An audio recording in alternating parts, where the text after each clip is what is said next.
இனிமே கண்ணை மூடிட்டு கடலை எண்ணெய் வாங்கலாம். ஏன்னா மந்த்ரா கடலை எண்ணெய் இதயத்தின் தயாரிப்பு. வறுக்க பொரிக்க ஏன் எல்லா சமையலுக்கும் மந்த்ரா தான். மந்த்ரா கடலை எண்ணெய், அபார ருசி, ஆரோக்கியமான உடல் நலம்.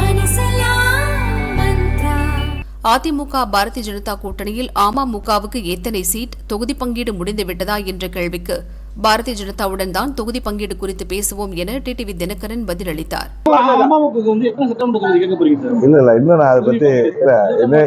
உங்களுக்கு தெரியும், நான் என்டிஏ கூட்டணியில பிஜேபி கூட்டணியில தான் நான் இணைந்து, அதன் மூலம் நான் அதிமுக கூட்டணியில பிஜேபி அதிமுக கூட்டணி என்கிற என்டிஏ கூட்டணியில நான் இணைந்திருக்கிறேன்.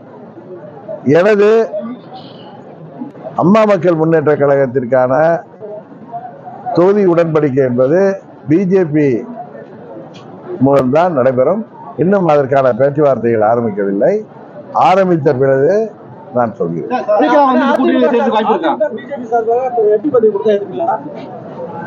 உங்க யூகத்துக்குலாம் நான் பதில் சொல்ல விரும்பலங்க.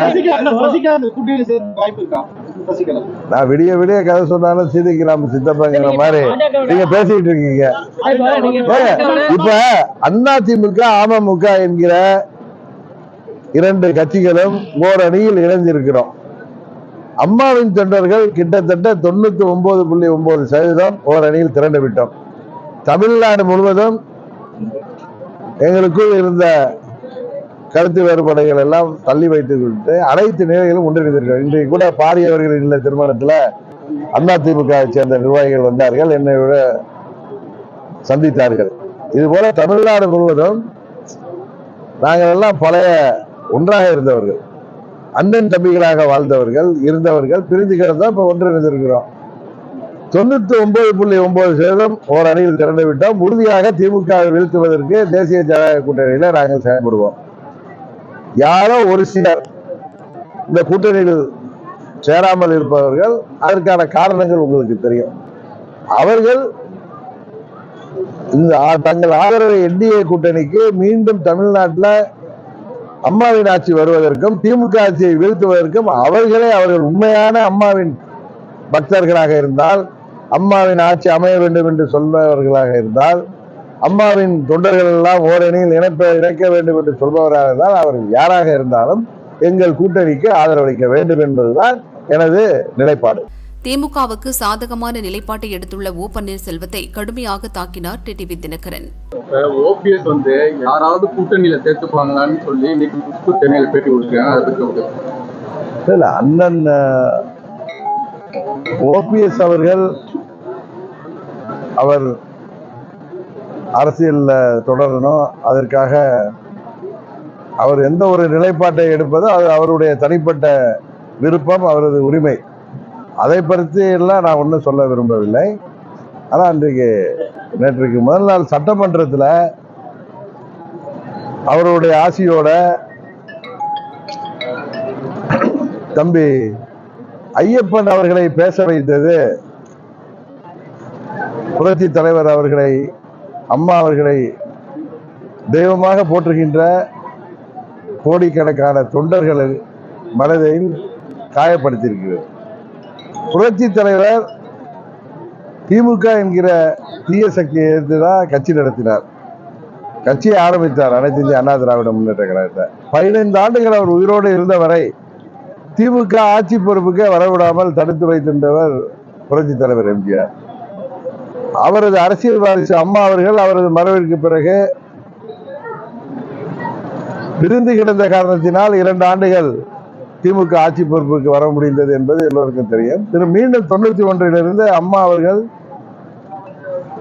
தமிழ்நாட்டில் ஒரு சிறப்பான ஆட்சியை நடத்தியது அல்லாமல் திமுகவை வலுவாக எதிர்த்த ஒரு மாபெரும் அரசியல் சக்தி அம்மா அவர்கள். இன்றைக்கு கூட பிரதமர் அவர்கள் சொல்லியிருக்கிறார்கள், அம்மா அவர்கள் ஒரு மாபெரும் பெண் சக்தி, தமிழ்நாட்டில் சட்டம் ஒழுங்கை நிலைநாட்டியவர். எப்பொழுது தமிழ்நாடு வந்தாலும் அம்மாவின் பெயரை சொன்னால் தமிழ்நாட்டு மக்களின் முகத்திலே ஒரு பிரகாசம் வருவதை என்னால் உணர முடிகிறது என்கிற அளவுக்கு இந்தியாவின் பிரதமரே, உலகத்தையே வேந்து பாராட்டுகின்ற ஒரு தலைவரை பாராட்டுகின்ற பொழுது அண்ணன் பன்னீர்செல்வம் அவர்கள் சட்டமன்றத்தில் புரட்சி தலைவர் எம்ஜிஆர் அவர்களின் ஆசையும் அம்மா அவர்களின் ஆசையும் திரு ஸ்டாலின் அவர்களுக்கு இருக்கும். அந்த ஆசையோடு அவர் மீண்டும் முதல்வர் ஆவார் என்று சொன்னது மிகவும் வேதனைக்குரியது, கண்டனத்துக்குரியது. பன்னீர்செல்வம் ஒரு பசும்போல் துவர்த்திய புலியாக இத்தனை காலம் இருந்திருக்கிறார் என்பது தெளிவாக தெரிகிறது. ஏன்னா எவ்வளவு வக்கிர மனநிலை இருந்தால், எவ்வளவு குரோத மனநிலை இருந்தால் புரட்சி தலைவரின் தொண்டர்களையும் அம்மாவின் கோடானு கோடி தொண்டர்களையும் அவர் இழிவுபடுத்தி விட்டார் என்பதுதான் எங்களது வருத்தம். இன்னும் சில பேர் ஊடகங்கள்ல இன்னைக்கு கூட பார்த்த பேட்டி கொடுக்கிற ஊடகங்கள்ல டிபேட்ல கலந்துக்கிறவங்க இன்றைக்கு புரட்சி தலைவரும் இல்லை, அம்மாவும் இல்லை, கலைஞரும் இல்லை, அதனால பன்னீர்செல்வம் அவர்கள் திமுகவுக்கு ஆதரவாக இருப்பது தவறில்லை என்றெல்லாம் அவர் பேசுறாங்க. அவங்க கொடுக்கறதுக்கு வாங்கிட்டு பேசுறாங்க. ஒரு தலைவர் இருக்கும் பொழுது அவருக்கு விசுவாசமாக இருப்பதை காட்டில் அவர்கள் மறைந்த பிறகு அவருக்கு விசுவாசமாக இருக்க வேண்டும் என்பதுதான் நமது தமிழ்நாட்டு பண்பாடு, இந்திய பண்பாடு. ஏன்னா உலகத்தில் உள்ள அனைவருமே ஏற்றுக்கொள்கின்ற ஒரு கருத்து. புரட்சி தலைவர் என்கிற மாபெரும் சக்தியும் அம்மா என்கிற மாபெரும் சக்தியும் தொண்டர்கள் இன்னும் எத்தனை நூற்றாண்டு ஆனாலும் தமிழ்நாட்டை பாதுகாக்கக்கூடியவர்கள். அவர்கள் மனது புண்படும்படி பேசியதைத்தான் நாங்கள் வன்மையாக கண்டிக்கிறோம். சமீபத்தில் சார் டெல்லியில் வந்து ஏஐ மாநாட்டில் காங்கிரஸ் வந்து சட்டையை கட்டிட்டு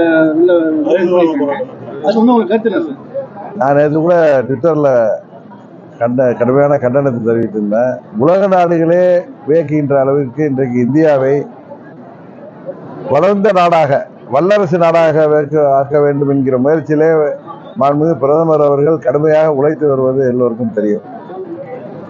இன்றைக்கு உலக அரங்கிலே இந்தியா என்கிற நாடு மிக ஒரு உயர்வான இடத்தை எட்டி பிடித்திருக்கிறது என்றால், பொருளாதார ரீதியாக இருந்தாலும் சரி, அனைத்து துறையிலும் இந்தியா இன்றைக்கு முன்னேறிய நாடுகளோடு, வளர்ந்த நாடுகளோடு போட்டி போடுகின்ற அளவிற்கு இந்தியா இருக்கிறது என்றால் அதற்கு காரணம் மாண்புமிகு மோடி அவர்களின் நல்லாட்சி தான்.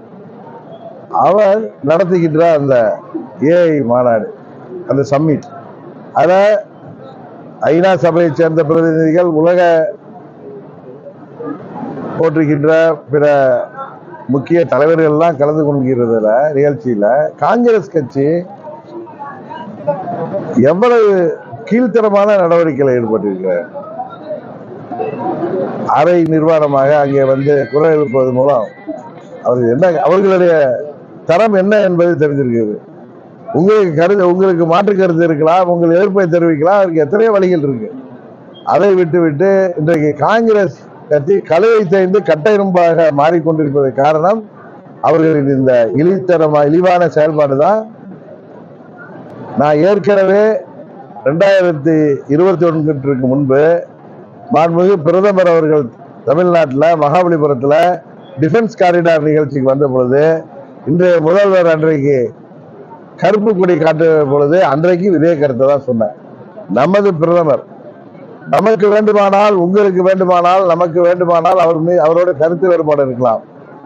உலக நாடுகள் எல்லாம் கலந்து கொண்டிருக்கின்ற அந்த டிஃபென்ஸ் காரிடார் புரோகிராம்ல வருகின்ற பிரதமரை வரவேற்க மனதில்லாமட்டாலும் நீங்கள் கருப்பு கொடி காட்டுவதோ கருப்பு பலன் தவறுன்னு அன்றைக்கே சொல்லியிருக்கேன். இன்றைக்கு நாங்கள் அவர் கூட்டணியில் இருக்கிறதுக்காக சொல்லவில்லை. அன்றைக்கும் இந்தியாவின் பிரதமர் அவர்தான். நமது பிரதமரை,